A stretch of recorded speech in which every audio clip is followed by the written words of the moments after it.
क्या मकसद है, आप अभी प्रेस कॉन्फ्रेंस कर रहे हैं, क्या वजह है? सर, हम लोगों की जो प्रेस कॉन्फ्रेंस के जो मकसद है, उद्देश्य है, कई सारे मकसद है।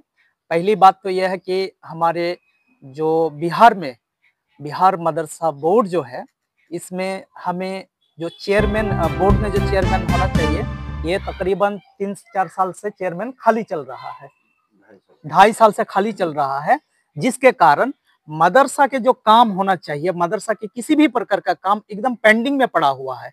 अभी देखिए मदरसा में, खास करके मदरसा में, पूरे बिहार के मदरसा की ये स्थिति बन चुकी है कि अभी परस्पर मदरसा, लगभग मदरसा में क्या है कि टीचर नहीं है, टीचर रिटायर कर चुके हैं और चेयरमैन नहीं होने के कारण टीचर की बहाली नहीं हो पा रही है और बच्चों की जो पाठन जो गतिविधि है वो एकदम चौपट हो रखा है, क्योंकि मदरसा में टीचर ही नहीं रहे होंगे तो पढ़ाएंगे किसको, जिसके कारण बच्चे भी मतलब अब्सेंट हो रहे हैं। गार्जियन, गांव समाज के लोग भी देख रहे हैं कि मदरसा संस्था में पढ़ाई भी डगमगाने लगी है।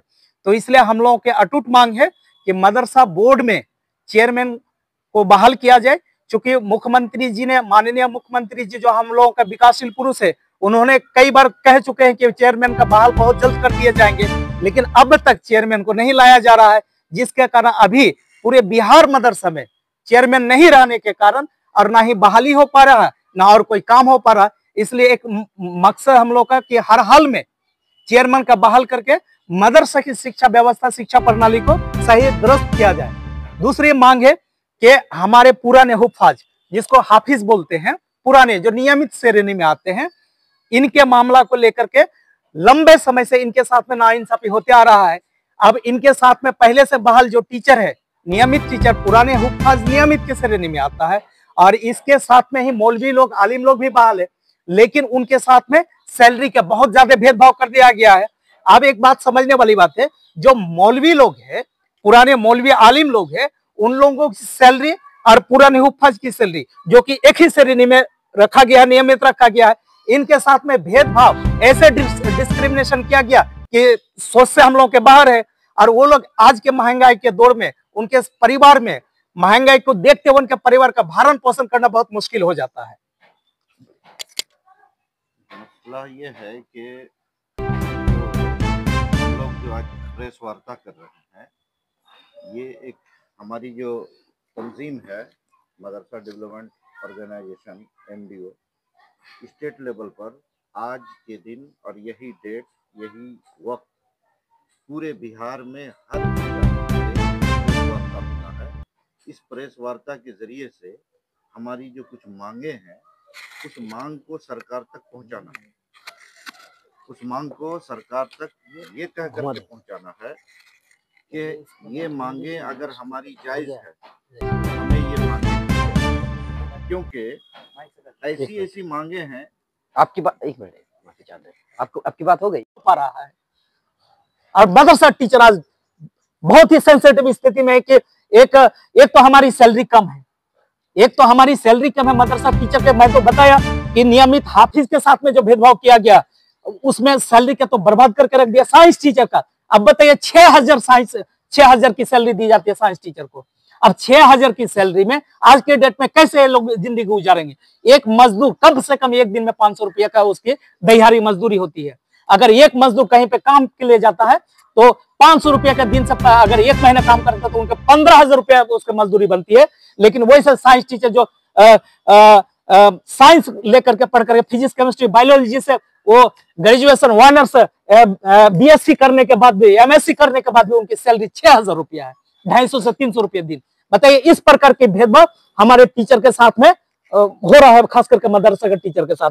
आज सबसे मेन मुद्दा है कि हमारे मदरसा के पढ़ाई की जो स्थिति वो चरमरा रहा है टीचर नहीं होने के कारण।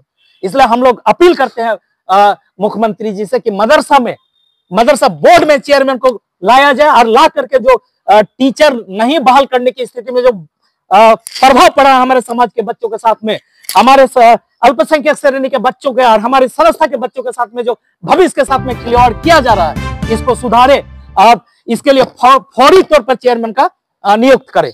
इसलिए हम लोग इसी कारणवश हम लोग इस पे प्रेस कॉन्फ्रेंस के माध्यम से हम लोग अपनी मांग को रख रहे हैं, क्योंकि हम लोग थक रहे हैं। लग रहा है कि ऐसा लग रहा है कि हम लोग जलील हो रहे हैं। हम लोग कभी कभी भी ये नहीं सोचा था कि प्रेस कॉन्फ्रेंस में आना पड़ेगा। इसलिए हमारी तंजीम ने, मदरसा डेवलपमेंट ऑर्गेनाइजेशन ने कई बार कैंपेनिंग किया है।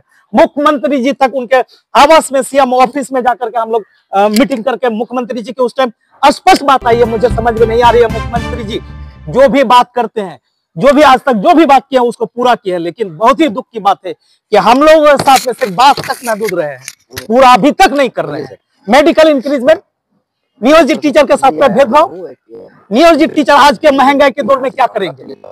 आज की जो परिस्थिति है, आजकल के डेट में 15 किलोमीटर 20 किलोमीटर जाकर के रन करके मदरसा टीचर जाकर के ड्यूटी करते हैं, टाइमली जाकर के ड्यूटी करते हैं। उस पेट्रोल का दाम एक दिन में 250 से 300 रुपए पेट्रोल में खर्च हो रहा है, और उनका इंक्रीजमेंट, मेडिकल, आवास भत्ता, HR सबको बंद करके रखा है, जबकि इनको जीत मिली हुई है।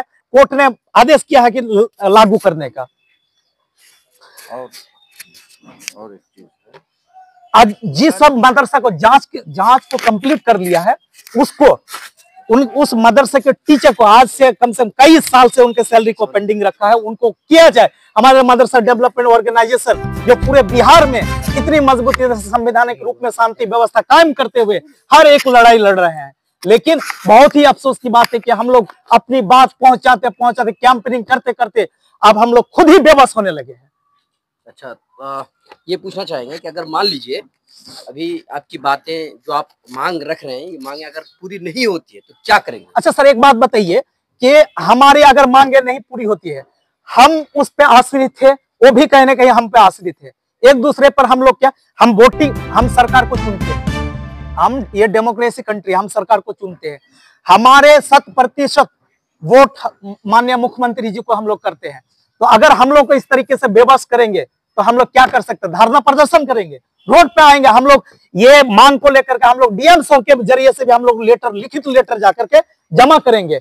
अगर नहीं करेंगे तो हम लोग को धरना प्रदर्शन करना पड़ेगा। मुख्यमंत्री जी का ऑफिस के सामने जाकर के हम लोग पड़े रहेंगे, गिड़गिड़ाएंगे। हम लोग का मांग जब तक वो पूरा नहीं करता है, हम लोग वहां से हटने वाले नहीं है। इस महंगाई के दौर में अपनी जिंदगी नहीं काट सकता है नियोजित टीचर या कोई भी टीचर इस महंगाई के दौर में इतनी कम सैलरी में। अरे भाई, इंक्रीजमेंट हर कंपनी से लेकर के मैं बताया कि हर जगह पे दी जाती, स्कूल वाले को सालों से शुरू से लेकर के इंक्रीजमेंट है।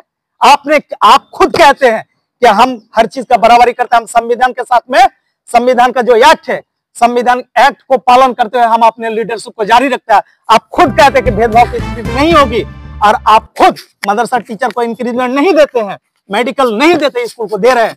जबकि आप कहते हैं मदरसा और स्कूल को बराबरी किया जाएगा, टाइम बराबरी, सब कुछ बराबरी, हर एक चीज को आप एग्जीक्यूट कर रहे हैं, लेकिन हमारे साथ में भेदभाव कर रहे हैं।